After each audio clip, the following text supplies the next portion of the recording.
Sometimes you may feel life is so boring, always the same book, always the same plan. You need some refreshment. Sometimes you may receive too much pressure from the real life.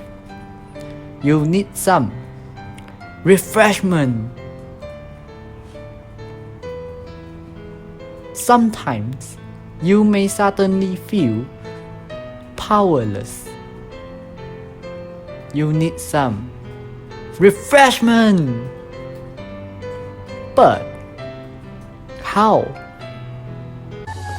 How about starting a random journey? Let's go!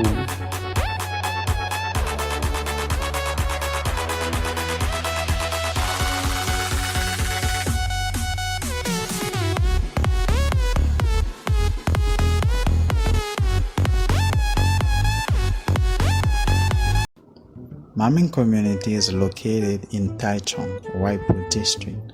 Maming means the sound of horses. You can either visit here by car or scooter, or take bus from Daija train station.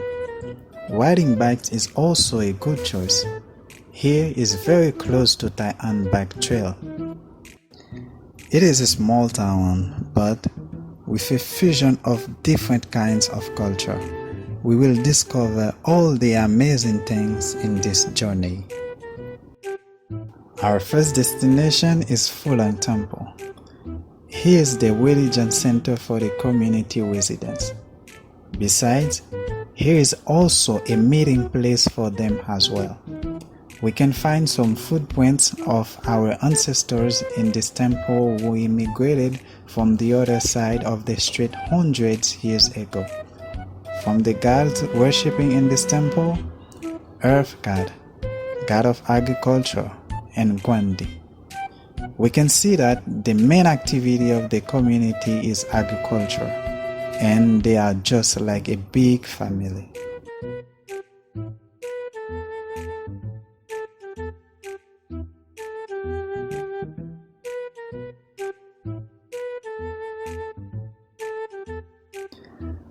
Let's move to the next destination, Yangchuan Ecological Park.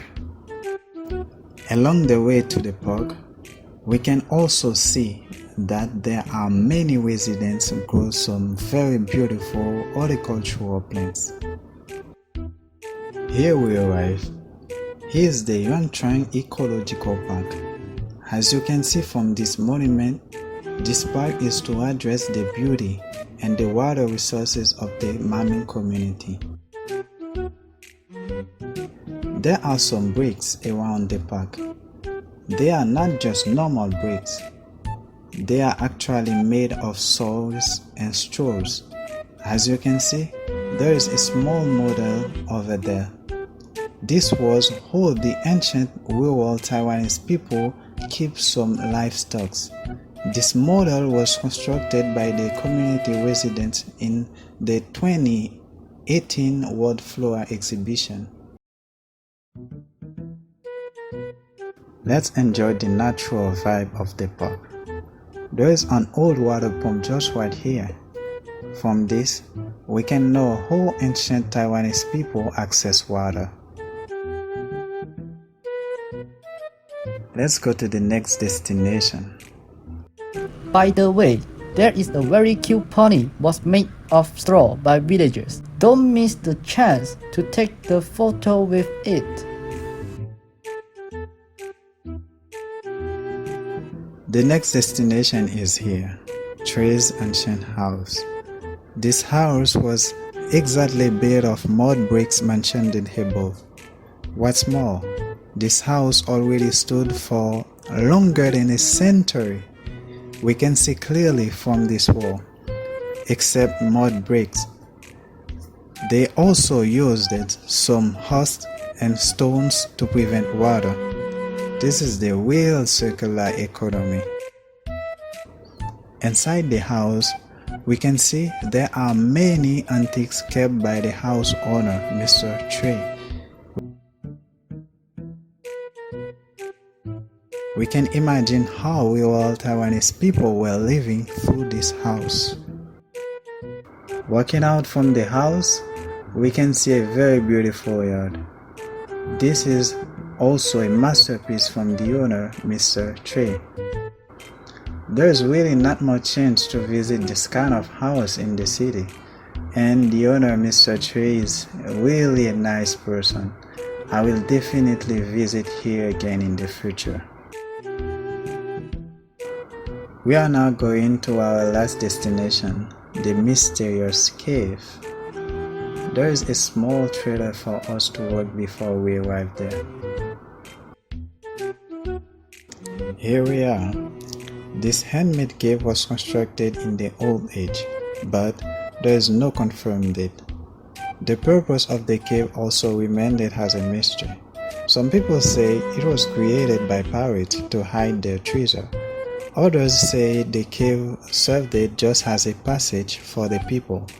And still, others say it was the refuge of the Netherlands colonizers when they lost the war and were expelled by Cheng-Yi. And well, the most recognized purpose is the cave was built to serve as a tunnel for irrigation water. So what do you think? All of those unknown information makes it a weird old place, which is why they call it the secret cave.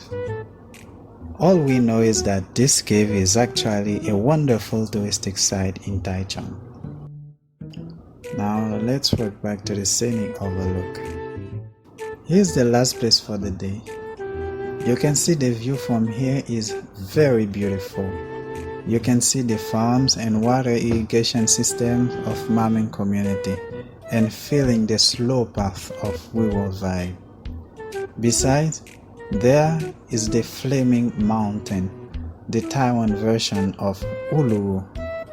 Let's take a selfie for the ending of the trip.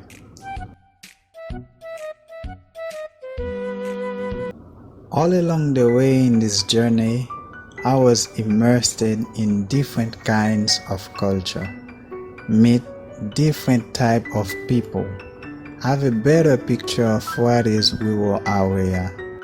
It was a wonderful and amazing trip. After taking a deep breath, I think it's time for me to take some new challenges, and this time, just take the most difficult one. And when will you start your journey?